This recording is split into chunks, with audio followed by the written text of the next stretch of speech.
Hey, what's up YouTube? It's Hollywood Joe coming at you with another UFC breakdown, this time for Arlovski versus Barnett on UFC Fight Pass.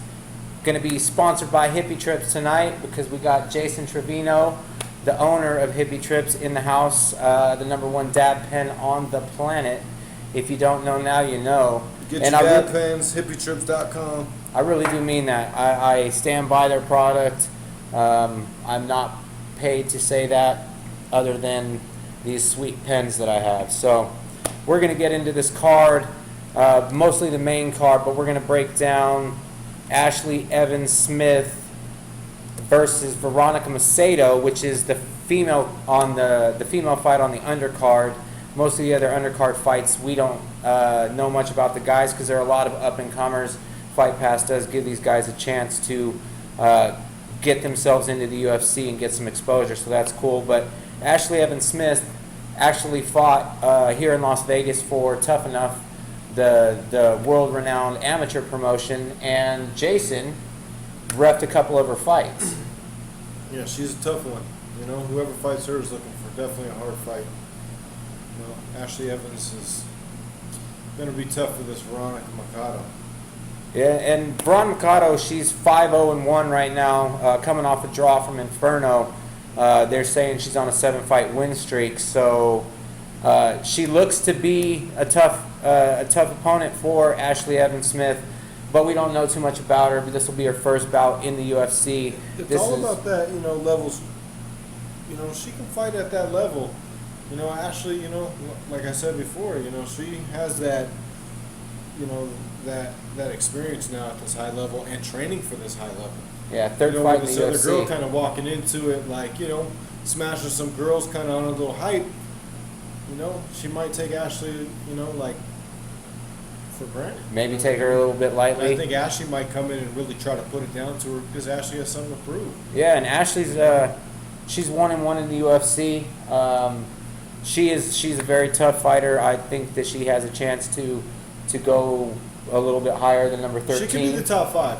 Yeah, definitely. She could be the top 5, you know, with a little experience and a couple good wins. You know, yeah. I mean, that's what it puts you down to. You know, if you beat a couple good chicks, who, you know, Ashlee, you know, slaps on the ground, she's a beast. Yeah, so I'm gonna say Ashlee EvansSmith is gonna be able to overwhelm Macedo, possibly get a TKO on the ground. She has great grappling, good wrestling. But I don't know. It remains to be seen what Macedo's going to bring. Got a couple finishes. She's deadly too. But at the end of the day, Ashlee Evans is going to overwhelm her. Yeah, she's going to be overwhelmed. It's not going to be necessarily an easy win.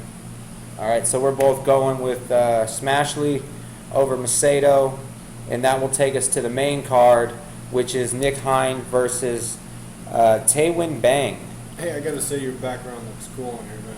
Appreciate it. Definitely do. Yeah, man. Trying to be as eclectic as possible. But yeah. So Nick Haines versus Taewin Bang, 18-9 Taewin Bang out of South Korea. He's a grinder, a wrestler. He's kind of all over the map. 2-2. 2-2.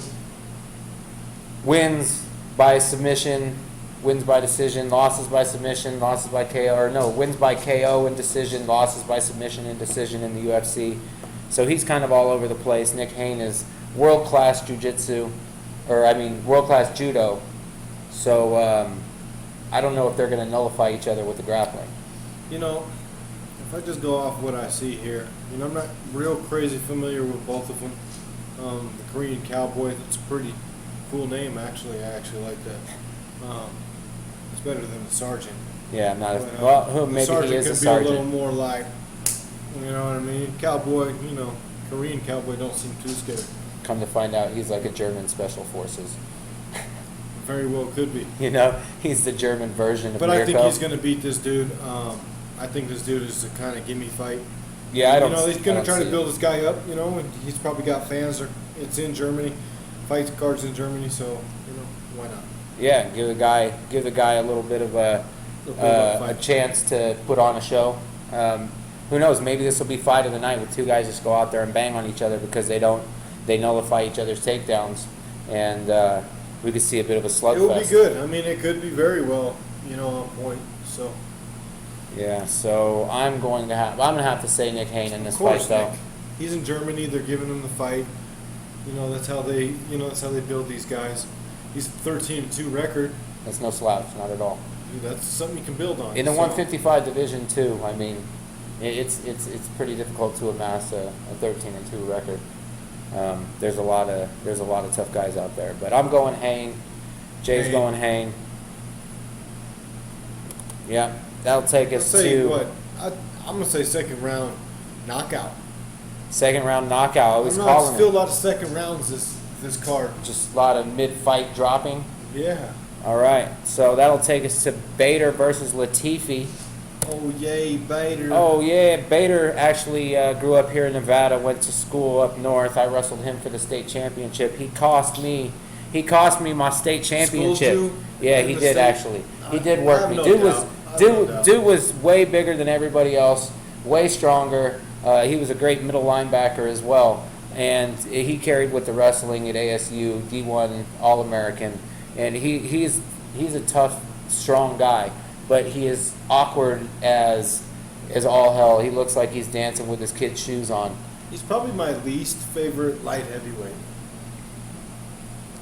Ryan Bader. Yeah, I'd have to say that's the same. There's so much snuggling in his fights. And it's not just so much that, he fights very unsure.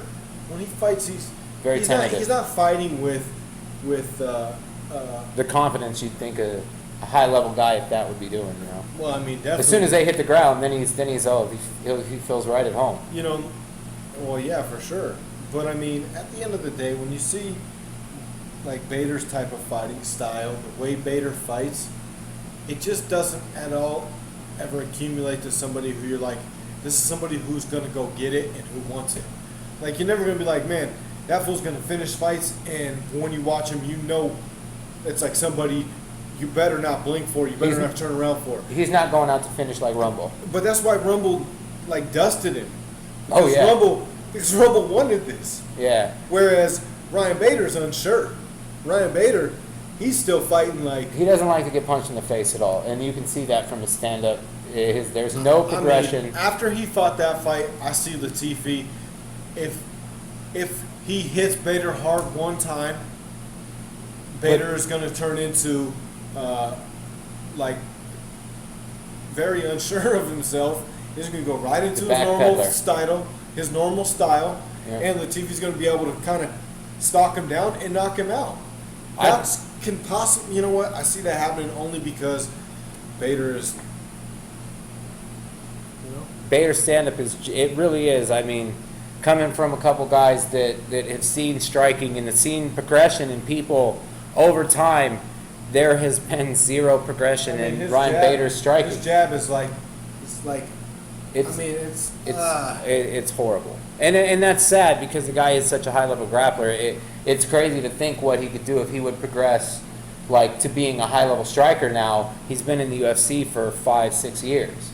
If he was a high-level striker now with his wrestling ability, he could be out there just decapitating. Look, he's got people. The knockout power. Oh yeah, definitely. He just ain't got no precision. He can't. Oh no, he couldn't hit the target if he tried. No, and then when he beat Rashad Evans, he just he got to know Rashad Evans better than Rashad Evans knew himself. And that's his style. At the end of the day, I just want to see Bader go to sleep. I don't want to see a hug fest. I really don't. But that's usually what you're in for with Vader, unless he fights a guy with power that can put him down, like Glover or Rumble Johnson. See what happens when he fights a guy who's got power. That's got clippers. Scared. Yeah, he does. And this Latifi's got power, so it may make him scared. But he is looking to wrestle this man. Yes. Oh, he's not looking to knock him out. That's not going to be his. Look, you saw when he fought Rumble, that takedown he went for, and then, I mean, dude, that was the worst takedown I've ever seen, attempt in my life. And it's crazy because he is such a high-level wrestler. Yeah, it's crazy what fear will do to your skill set in the octagon or in the ring when it sets in, when you are worried that the guy in front of you is going to hurt you. Yeah. And we've seen that out of Vader. Vader's got fear. Yeah, he does. And he's kind of like a Brock Lesnar. You can tell that he being punched in the face affects him more than it affects other people. It just does. Certain people just don't like it. They can't take it. And Vader seems to be one. There's not one fighter who actually likes getting hit.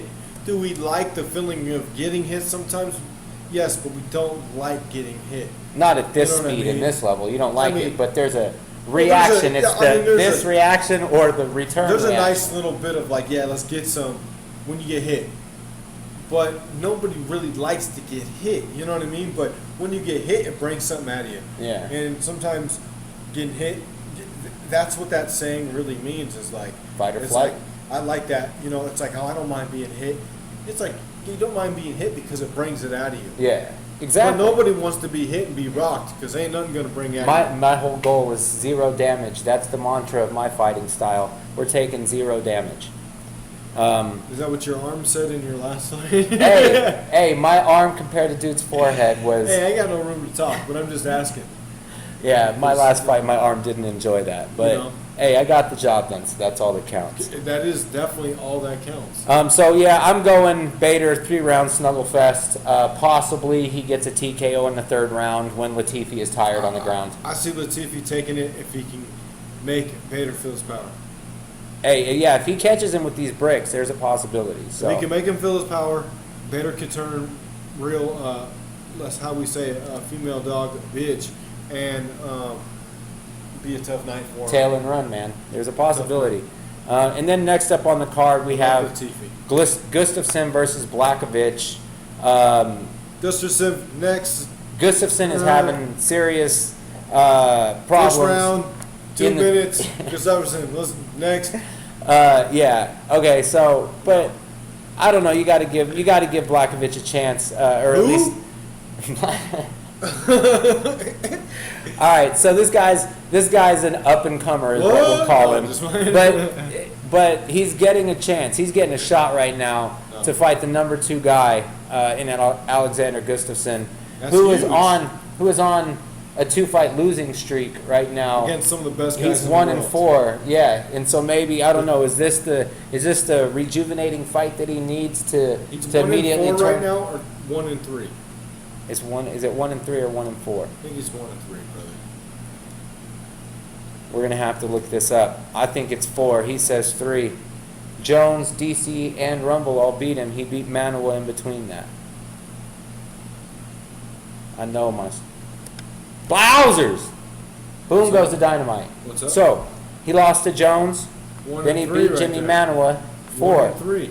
Oh, I said 1 out of 4. You're saying 1 and 3. Yeah. I'm sorry. I see where we're going. Yeah. Same thing, different story. Different retards. Yeah, there you go. Mama. Oh, you can't say that. People will get mad. Social justice warriors will comment on my video.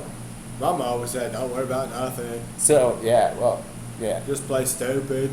MMA's like a box of chocolates. Stupid. It'll fuck your mouth up if you got weak teeth. Oh, that was a little violent. But yeah, I'm calling Gustafsson. Hopefully he can get a 1st-round KO, possibly. Yeah, he's going to knock this dude out. This dude, I think this dude's going to just be kind of starstruck against him. And bright lights. Yeah, who knows? I mean, head kicks.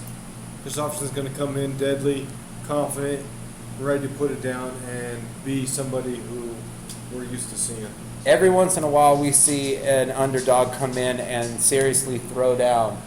Like super impressive. Yeah. But don't you always kind of hope for it? That's exactly what I'm hoping for right now. With it being the number 2 guy in the world at 205, wouldn't it be amazing if this dude just bursts onto the scene and straight up Mark Hunt, Stefan Struve this guy and breaks his jaw? I wish I would have seen his previous fights. Like I probably have, I just don't recall them very much because certain guys just don't stand out and they don't bring a certain mystique to the fight. That's why a lot of these guys are getting more publicity. That's why Conor blew up the way he did, is because all of his fights he brought a mystique. His fighting is cool, and he does beat guys, but it's really no different than most of the guys who are beating guys. But the fact that he brings such an allure with him, his luster is like just so bright in the stadium that everybody can't help but look and see who's talking. And it's crazy that more people don't try to follow that. If you want, watch my last fight on my channel here. If you want to see somebody else that's trying to bring the pain. And the show with it. I mean, it'd have been cool if you tried to do something with it, but how old are you now? I'm 33. They don't want to bring them money, man. Well, you're not Somebody going to get can paid. I get a promoter You're to not pay going to me? get paid at the beginning, man. Hey, You're just going to have to take it. The life of a single dad is hard, man. It's hard out there for a pimp. I agree. I'm not a single father, but I agree. Or a father, but I agree. Or a father at all. No. All right, so yeah, we're both going with Gustafsson, of course. And that First brings round us to the knockout. main event. What everybody comes to see, the main event. This one could have happened for the last Brought to 14 you by years. Hippy Trips. Main event brought to you by Hippy Trips. We get paid every time we say that. Yeah. Yeah, it's got electrolytes. Got electrolytes. So, the War Master versus the Pitbull, number 9 versus number 6. Those are good numbers, number 9 and number 6. When you put them together with your chick, they're important. Usually, but this is a usually good family-friendly time. show, so the War Master. That's why we keep it. That's why we keep it separate. Yeah, we keep it separated. Let's leave your girl out of this.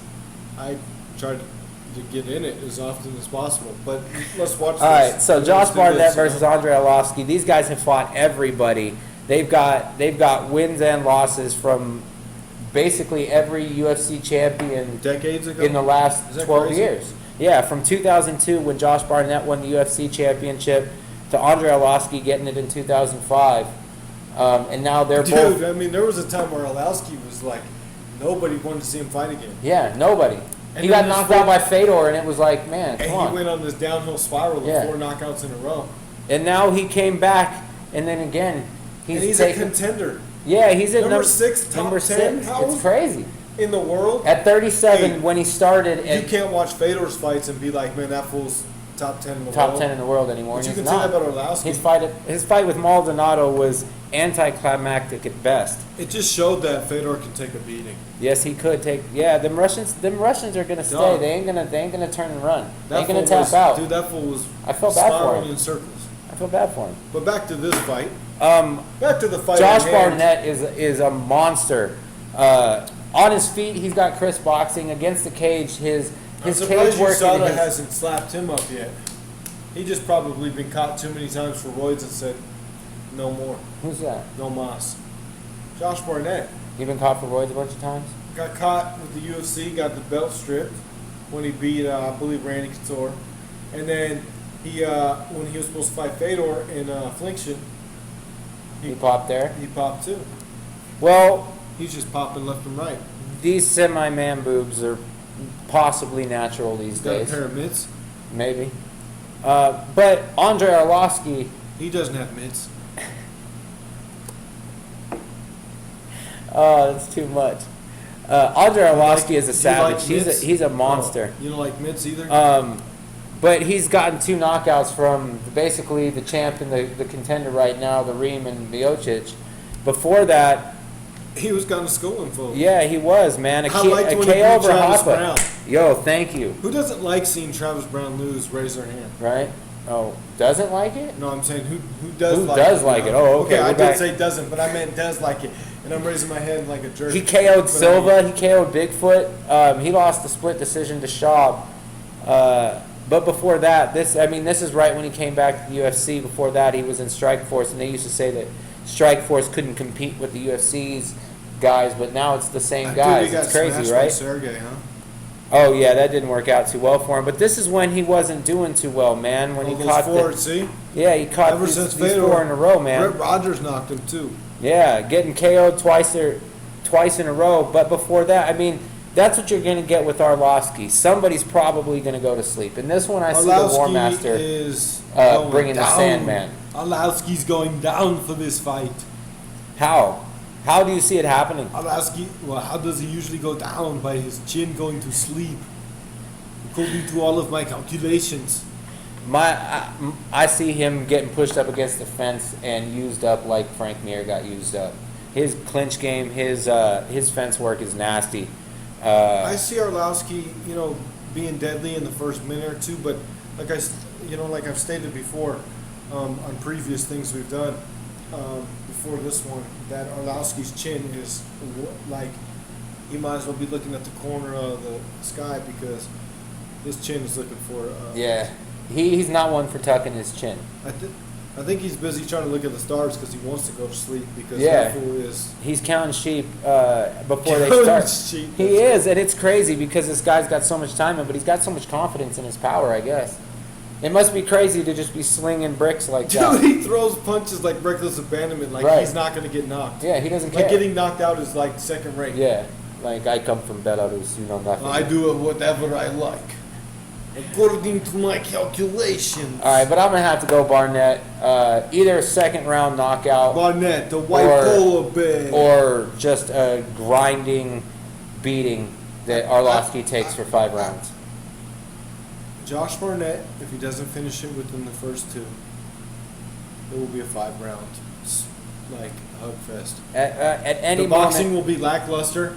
They'll be tired early, and nobody will finish anything except for and this will be maybe this- the bottled water of each Get the round back. because they're gonna be seeing the round each round. You know what I mean? Yeah, this is Because this they're going gonna to be- be the fight that they're we've gonna be all sucking wanted, in. or is this going to be another one of those dream fights that turns out to be one of those things that you put on to put your kids to bed? Just a snooze fest. I could definitely see it being a snooze fest. Look, there's no accident. All these fights are on Fight Pass. All right, well, I'm going with Barnett. Hopefully it gets exciting. Arlovski usually tries to make it that till he gets tired, so let's You see. know- Let's see how long it lasts. I'm excited for it. You know, you always get a chance of something good to happen. Out of Yeah, those two anything can guys, happen in MMA. You know, So, all right, guys, thank you very much. Thanks for watching. Coming brought to to you you by tomorrow. HippyTrips.com. Brought to you by Hippy Trips. It's got Coming electrolytes. tomorrow. What were we saying? Coming tomorrow? Coming tomorrow, I think I'm going to do a little weigh-in recap because you know what? Watching the people face off usually gives a good a telling good sign. indication Yeah. of who's gonna catch them hands. I mean, I won $700 on Holly Holm. On Holly From betting Holm, from just the from weigh-in. watching them. Yeah, Just from watching the weigh-in. You know, you saw Ronda rattled. yeah. She Ronda- didn't want it. They called her Ronda rattled Rousey that fight because that's hard to say. Round, right there. round. That's a hard one to say. Yeah. So Holy sheep. yeah, I'm gonna do a little addendum to my predictions tomorrow. But I gotta go Haines, Gustafsson, Vader, and the War Master with Ashlee EvansSmith on the undercard. Yep. Hey, brother, thanks for having me, man. I appreciate it. Hippy We gotta Trips do this .com. again. Yeah, we're gonna do it again, man. Yeah. Get on HippyTrips.com. Yeah. All right, thanks, guys. Have a good night. Have a good one.